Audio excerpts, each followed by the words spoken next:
Olha aí, pessoal, o senhor Tarcísio de Freitas partiu para mais uma estratégia muito interessante. O cara tá com olho em 2026 com certeza, porque ele tem pegado alguns assuntos mais interessantes, mais importantes para o povo brasileiro e tem desenvolvido bastante as suas argumentações e suas ações, principalmente, em cima desses temas. Tem sido assim com a segurança pública, por exemplo, né? Tanto que ele está incomodando bastante a grande mídia nesse sentido. Ele já começa a despontar como um nome forte da direita brasileira, uma alternativa ao Bolsonaro no final das contas aí, né? E agora ele puxou a conversa, o debate para a questão fiscal, né? Tratando do tema fiscal que está muito em alta por conta da LDO apresentada pelo governo Lula, da péssima repercussão que isso causou. E o Tarcísio, de uma forma muito inteligente, muito estratégica, está surfando nisso aí, falando sobre esse tema, né? Então, vamos conversar sobre esse assunto. Agora o Tarcísio de Freitas do ponto de vista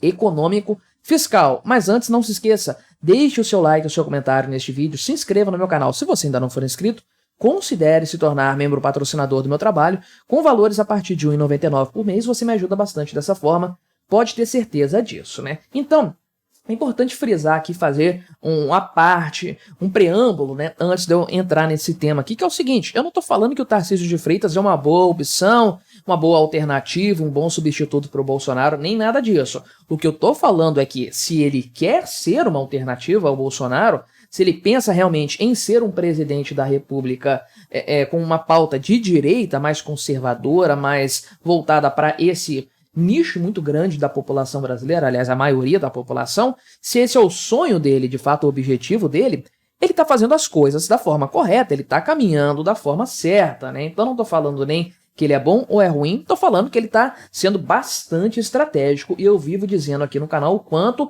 que a direita no Brasil precisa ser mais estratégica, a direita bate muita cabeça por aqui, né? Mas feito esse à parte, então, esse preâmbulo, o que o Tarcísio falou foi o seguinte: falou ontem, dia 22, estou gravando isso aqui na noite do dia 23, e ele disse que o principal risco econômico do Brasil é o fiscal. Não tem nem o que tirar, nem pôr nessa declaração dele. O grande problema do Brasil realmente é a questão fiscal, né? Porque eu sempre falo disso aqui no canal também, né? Dívida pública, né? O problema da dívida pública é que ela é tão monstruosa que não existe dinheiro na iniciativa privada para financiar essa dívida toda. O governo não tem de onde tirar isso. Essa dívida é financiada e é comprada, principalmente pelo Banco Central, com dinheiro impresso do nada. O Banco Central tem a prerrogativa, né, de imprimir dinheiro, tem as limitações, ok, e tudo mais, só que essa dívida aumenta às custas de um aumento da base monetária, que por sua vez desvaloriza a moeda, tem mais dinheiro em circulação agora, e faz o preço de tudo subir, e no longo prazo castiga a economia de um país de uma forma muito dolorosa. É o que aconteceu na Argentina. Não precisa de nenhum outro exemplo, né? Não precisa pegar o Brasil aqui dos anos 80. Talvez muitos de vocês que assistem o canal aqui sequer eram vivos na época da hiperinflação, né? Ou sequer tinham idade suficiente para compreender o que estava acontecendo. É só pegar o caso da Argentina, que está aí para todo mundo ver, né? A repercussão de uma dívida crescente, de um aumento crescente da base monetária, o que isso causa para o país, o aumento de pobreza, destruição da economia de forma geral, a aniquilação total da classe média, uma coisa terrível, né? Então, Tarcísio de Freitas citou esse fato, né? Falou o seguinte: temos de partir primeiramente da percepção de quais são os principais riscos, né? Os riscos mais importantes do Brasil hoje do ponto de vista econômico é o risco fiscal, que vai drenar oportunidades do Brasil, né? Um evento feito pelo Esfera Brasil aqui, e ele disse o seguinte, que essa drenagem já está acontecendo. Isso aqui é um problema sério, né? Aliás, o Brasil, se tem algo que o Brasil é bom, é em perder oportunidades. É uma coisa impressionante. Com o PT no poder, então, uma coisa maravilhosa, né? Mas eu não me furto de dizer que o Bolsonaro também perdeu boas oportunidades aqui, enquanto ele foi presidente da República, sem dúvidas, né? Mas, de fato, o Brasil perde oportunidades com consistência, né? Lembra lá do boom das commodities nos anos 2000? O Brasil tinha tudo para se tornar um país muito bem desenvolvido ali, com questões fundamentais da sua economia bem trabalhadas nesse período. O Brasil desperdiçou essa oportunidade com o governo PT. Então, realmente, o Brasil é o país do desperdício de oportunidades aí. E o que acontece aqui é uma drenagem agora de oportunidades, porque, na verdade, outros países estão sugando isso aí para junto de si, né? Aqui ele diz que tem países mais bem posicionados para receber investimentos do que o Brasil. Atualmente, os investimentos estão saindo tanto da economia direta quanto da Bolsa de Valores. Os gringos estão tirando dinheiro do Brasil. Tem muita gente que acha aí de forma errada que os gringos estão saindo só por conta dos juros norte-americanos, mas não. Tem gente de olho em oportunidades melhores em países emergentes. A Argentina está logo aqui do lado, melhorando muito a questão econômica, viu? Teve superávit de novo pelo terceiro mês seguido, superávit fiscal, e o Brasil aqui só se afundando em endividamento público, né? Então, para onde que o pessoal vai levar o dinheiro? Para um país altamente promissor, que hoje é uma terra arrasada praticamente, mas tem tudo para crescer economicamente, ou para um Brasil, um país como o Brasil, né, que está fazendo mais do mesmo, repetindo os erros do passado, né?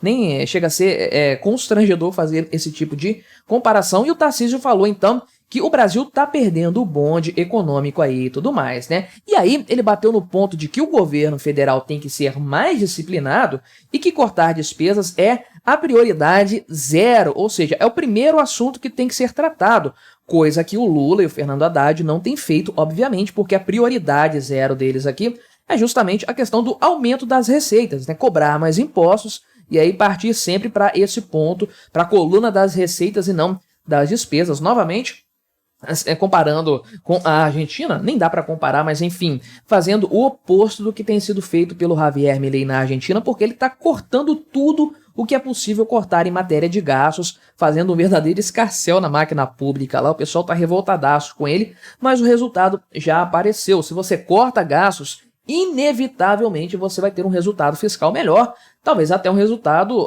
positivo, como o Milei está tendo lá, né? Mas o atual patamar brasileiro, só de ter uma dívida menor já é alguma coisa, né? Então o Tarcísio bate nessa tecla aí, sem citar nomes, né? Isso aqui é importante, né? Ele não tem esse estilo que o Bolsonaro tem, comparando de novo, né?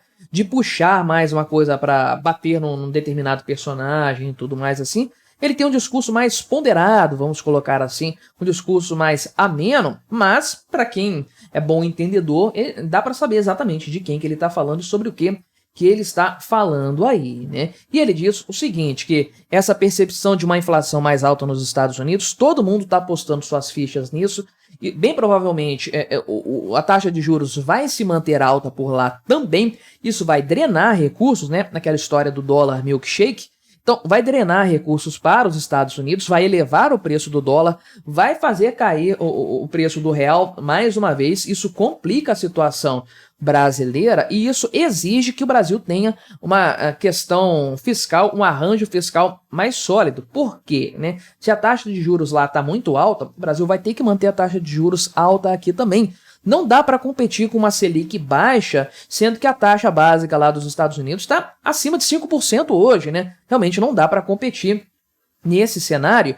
E aí, então, né, portanto, o governo precisa aqui no Brasil segurar as pontas, porque se a Selic, a taxa básica, ficar alta, né, aqui por mais tempo, permanecer nesses patamares por mais tempo, e a tendência é essa, a dívida pública vai custar mais caro para ser mantida, né? O serviço da dívida vai aumentar. E o Brasil tem que ter pelo menos um superávit primário para dar conta disso sem que a dívida pública exploda. Se a questão fiscal estiver desorganizada, né, além do Brasil se endividar cada vez mais para custear a máquina pública apenas, ele vai ter que se endividar muito para custear uma dívida fora de controle, os juros dessa dívida aí, né, o serviço da dívida, como eles dizem, porque a taxa vai estar alta e a dívida vai crescer de forma progressiva. Isso é uma armadilha terrível e hoje o Brasil não tem uma posição fiscal sólida para enfrentar esse cenário aí, né? E do ponto de vista social, ele aproveitou a questão para falar aqui da segurança pública, né, que esse é o assunto mais importante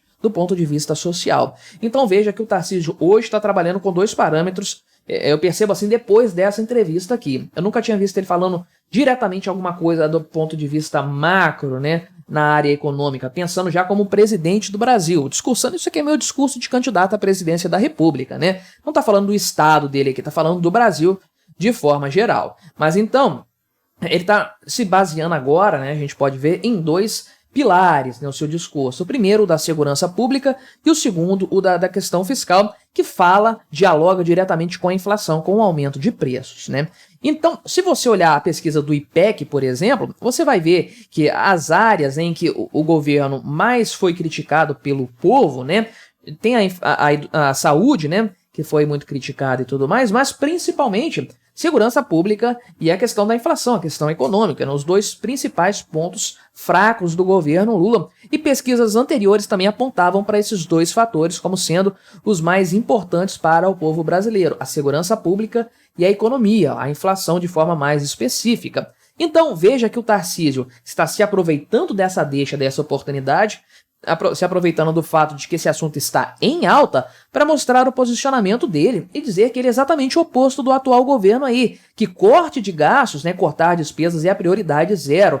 Isso aqui ele falou no dia 22, ontem, hoje de manhã eu fiz um vídeo falando sobre isso também, o Lula, hoje dia 23, né? O Lula falou que acha um absurdo essa ideia de ter que cortar gastos, né?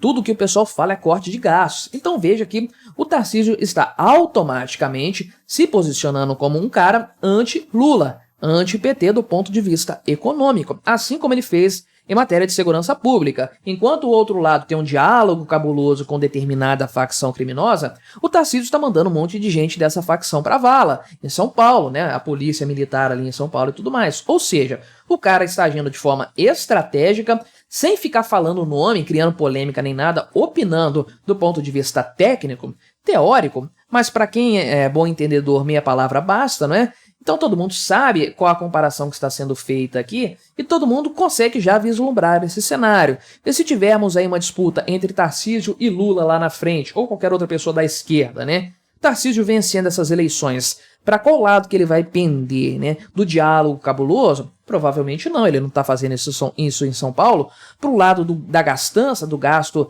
desenfreado? Provavelmente não, ele está falando que isso aqui é a prioridade máxima do governo, a prioridade mais imediata é cortar gastos, né? Mais uma vez, Tarcísio se sai muito bem nessa história, ou ele é um cara muito esperto, ou está sendo muito bem assessorado, porque está agindo direitinho para se apresentar como uma figura de direita viável, né? Um candidato viável, com boas ideias e muito mais centrado, né? Um cara sem um discurso muito aguerrido, mas com um posicionamento firme, o que é muito importante. O cara tá indo bem, ao meu ver, em matéria estratégica, né? Mas o que você achou dessa história? Colabore com o nosso debate, deixe aí o seu comentário, se inscreva no meu canal se você ainda não for inscrito e até a próxima.